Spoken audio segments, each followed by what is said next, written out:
রুদ্রশ্বাস quarter ফাইনালে ইকুয়েডরের বিরুদ্ধে টাইব্রেকারে জিতল আর্জেন্টিনা। চোট সারিয়ে দলে ফিরলেও টাইব্রেকার মিস করলেন লিওনেল মেসি। আরও একবার কাঠির নিচে আর্জেন্টিনার রক্ষাকর্তা ভূমিকায় এমিলো মার্টিনেজ। নির্ধারিত সময়ে খেলা শেষ হয় 1-1 গোলে। এগিয়ে থেকেও ইনজুরি টাইমে গোল হজম করে আর্জেন্টিনা। প্লান্টি শুট আউটে 4-2 গোলে জিতে কোপা আমেরিকার 2024 সালে শেষ 4-এ পৌঁছে গেল ডিফেন্ডিং চ্যাম্পিয়নরা। 2 শট বাঁচান এমিলো মার্টিনেজ। এদিন প্রথম থেকে খুব একটা চেনা ছন্দে পাওয়া যাচ্ছিল না আর্জেন্টিনাকে।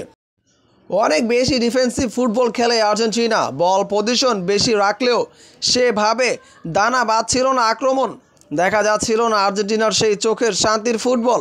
যদিও প্রথমার্ধে গোলের মুখ দেখে ফেলে বিশ্বজয়ীরা। ম্যাচের 35 মিনিটেই লিয়ান্ড্রো মার্টিনেজ গোলে এগিয়ে যায় আর্জেন্টিনা। 1-0 গোলে এগিয়ে থেকে বিরতিতে যায় আর্জেন্টিনা। দ্বিতীয় অর্ধে নির্ধারিত সময়ে অনেক বেশি রক্ষণাত্মক ফুটবল খেলে আর্জেন্টিনা। বল পজিশনে টেক্কা দেয় ইকুয়েডর। অনেক বেশি আক্রমণের ঝাঁজ বেশি ছিল ইকুয়েডরের। ম্যাচের ইনজুরি টাইমে 91 মিনিটে কেভিন রদ্রিগেজের গোলে সমতায় ফেরে ইকুয়েডর। তখনই খেলাটা জমে যায়। এরপর প্রায় 9 মিনিটের অতিরিক্ত সময়ে কোনো দলই আর গোল করতে পারেনি।